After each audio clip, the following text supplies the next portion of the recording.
So with that being said, you have these college football teams Yeah. that didn't give a whatever.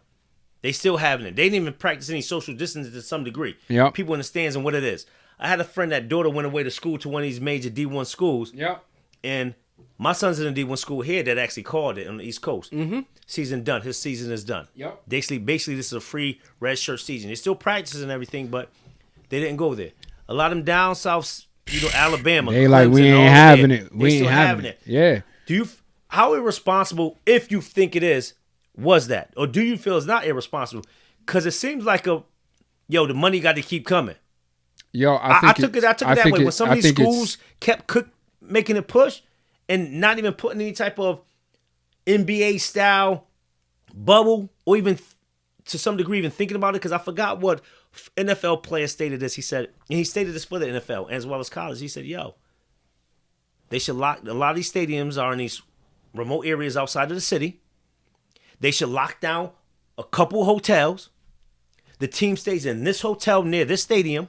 The next team flies in on this quarantine plane, lands, goes directly to that other hotel, stays in the hotel, plays the game, leave the hotel, and they still do it like a bubble, but to that degree, which they didn't do.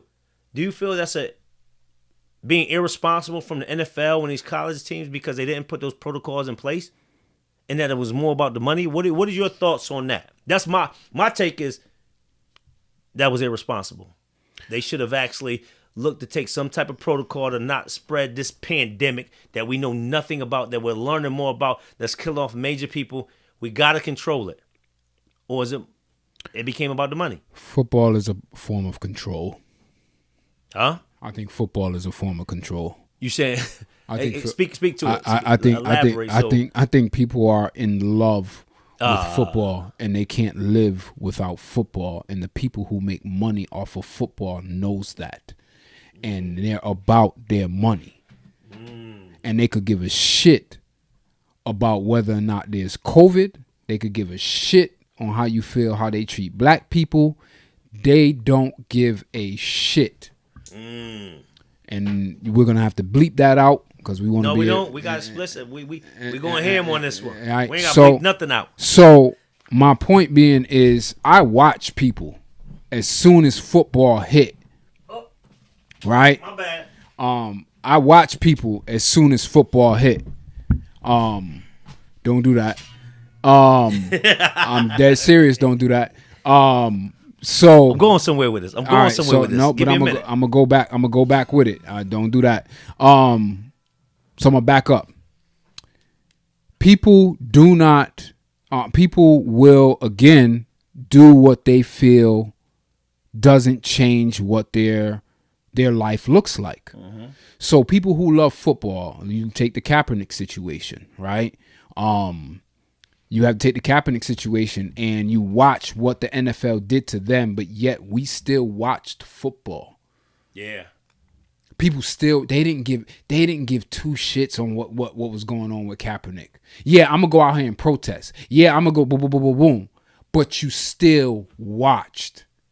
Correct. There's nothing in the world that could have pulled you away. This is where we talk about what is more important. What's the sacrifice? I watch. Why is it a sacrifice? Yeah. And don't get me wrong, because I love basketball. So hold on. So I love basketball. So I know you didn't even watch that season last year. I ain't watched this season. So I haven't watched football. I haven't watched football in a minute. You took a stand in regards to not watching. And I'm very aware that because I'm more of a basketball player, it was easier for me to make that decision. So for me, I took a stand last year. Yep. I watched this year. Yep. Part of the reason because I had, Yep. Lil Dexter. I have a son that plays. Yep. Nope. I get it. So I know his passion. So for me, from taking a stand last year, was like, yeah, that was the movement. But at the same time, it was a little bit deeper because my son plays it. So I have to. For me, I felt like I'm still engaged with him on that and I understand his passion. So it was. No. I I get it. More from the NFL. My problem was, I look for more from the NFL and from the college football, like the NBA were doing. I wanted, and that's why I was upset. I watched, but at the same time, I was bothered because I seen the lack there of that. What would college football do if every black athlete decided to go to a HBCU? Well, that's another discussion for another day. We got to put that right. So with that, we're gonna segue off of that. So hold on, but I want to answer your question about college football. Yep. College football. No, they're wrong. Right. They're about the money grab. Right. Yeah. You had some college teams that were ready to defect from their conferences just so that they could play, even though you have a 52-man roster, and your state is COVID rampant. Yeah. You're irresponsible just so you could and as soon as you could get the okay to put a couple butts in the seats, you did it. But you want that TV money, you want that cable money. Everybody's involved. Yeah. Don't get it twisted. Don't get it twisted. Isn't it crazy because they also wanted the stadium fan money. To the point they even wanted butts in the seats. That is the point. They wanted every dollar. They want every dollar because they wanted every dollar on the crazy table. Amounts of money off of it. In this country, people cannot live without football.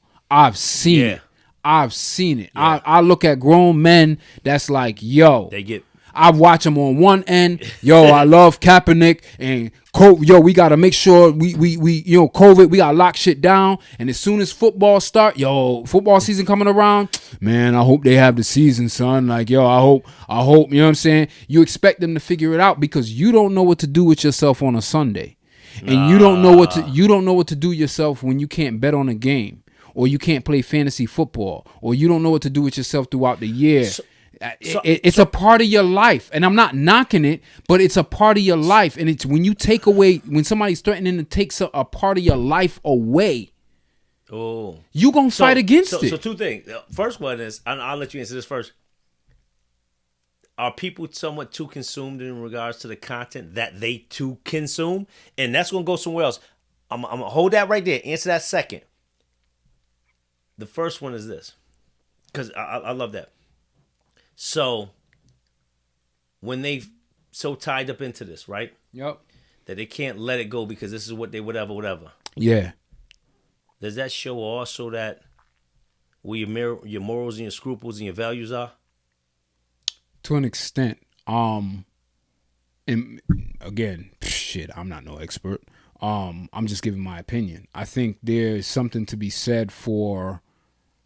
I don't want to blanket that, right? All right. Because, and the reason why I don't want to blanket it is because, and I said it in a general way in terms of people, in terms of what you care about. Before you answer that, but I would have to hear an individual's reasoning behind why they decide to do something. I'm it out to another topic. Yep. We rocking now, baby.